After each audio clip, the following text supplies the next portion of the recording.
ये इतिहास के शुरुआत से ही है। और तीसरा कोट मैं बाबा साहब आम्बेडकर का कह रहा हूं। बाबा साहब आम्बेडकर जी ने कहा था, ऐसा नहीं है कि भारत को पता नहीं था कि लोकतंत्र क्या होता है। एक समय था जब भारत में कई गणतंत्र हुआ करते थे। आदरणीय सभापति जी, हमारे संविधान के निर्माण की प्रक्रिया में हमारी देश की नारी शक्ति ने संविधान को सशक्त करने में बहुत बड़ी भूमिका निभाई थी। संविधान सभा में 15 माननीय महिला सदस्य थी और सक्रिय सदस्य थी। मौलिक चिंतन के आधार पर उन्होंने संविधान सभा की डिबेट को समृद्ध किया था। और वे सभी बहनें अलग अलग बैकग्राउंड थी, अलग अलग क्षेत्र की थी। और संविधान में उन्होंने जो जो सुझाव दिए, उन सुझावों का संविधान के निर्माण पर बहुत बड़ा प्रभाव रहा था। और हमारे लिए गर्व की बात है कि दुनिया के कई देश आजाद भी हुए, संविधान भी बने, लोकतंत्र भी चला, लेकिन महिलाओं को अधिकार देने में दशकों बीत गए थे। लेकिन हमारे यहां शुरुआत से ही महिलाओं को वोट का अधिकार संविधान में दिया गया।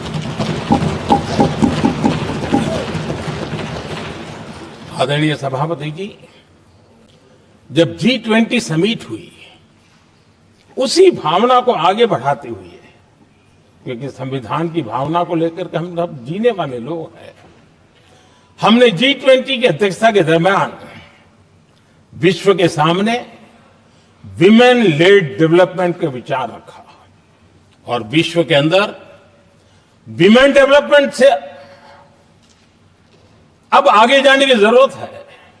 और इसलिए हमने विमेन लेड डेवलपमेंट की चर्चा को अंजाम दिया। इतना ही नहीं, हम सभी सांसदों ने मिलकर के एक स्वर से नारी शक्ति वंदन अधिनियम पारित करके हमारी महिला शक्ति को भारतीय लोकतंत्र में उनकी भागीदारी सुनिश्चित करने के लिए हम लोगों ने कदम उठाए। आदरणीय सभापति जी, आज हम देख रहे हैं हर बड़ी योजना के सेंटर में महिलाएं होती है। और ये जब संविधान के हम 75 वर्ष मना रहे हैं, ये संयोग है और अच्छा संयोग है कि भारत के राष्ट्रपति के पद पर एक आदिवासी महिला खड़ा। ये हमारे संविधान की भावना की एक अभिव्यक्ति भी है।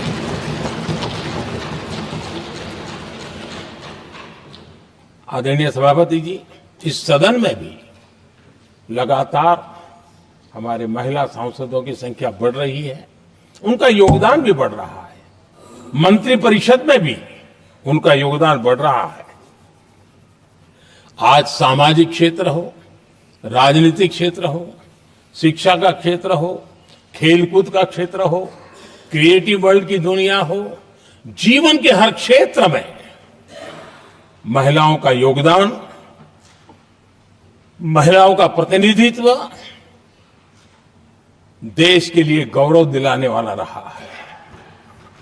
विज्ञान के क्षेत्र में, खास करके स्पेस टेक्नोलॉजी में उनके योगदान की सराहना हर हिंदुस्तानी बड़े गर्व के साथ कर रहा है। और इन सब की सबसे बड़ी प्रेरणा हमारा संविधान है। आदरणीय सभापति जी,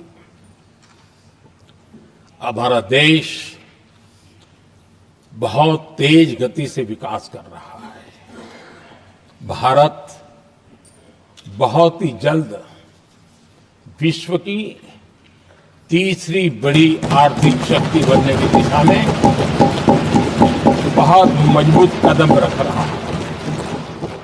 और इतना ही नहीं, ये 140 करोड़ देशवासियों का संकल्प है कि जब हम आजादी की शताब्दी मनाएंगे, हम इस देश को विकसित भारत बना करके रहेंगे। ये हर भारतीय का संकल्प है, ये हर भारतीय का सपना है। लेकिन इस संकल्प से सिद्धि के लिए सबसे बड़ी आवश्यकता है, वो है भारत की एकता। हमारा संविधान भी भारत की एकता का आधार है। हमारे संविधान के निर्माण कार्य में इस देश के बड़े बड़े दिग्गज थे, स्वतंत्रता सेनानी थे, साहित्यकार थे, विवेचक थे, सामाजिक कार्यकर्ता थे, शिक्षाविद थे,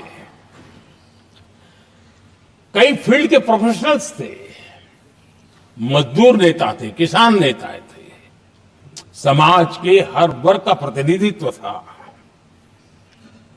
और सबके सब भारत की एकता के प्रति बहुत ही संवेदनशील थे।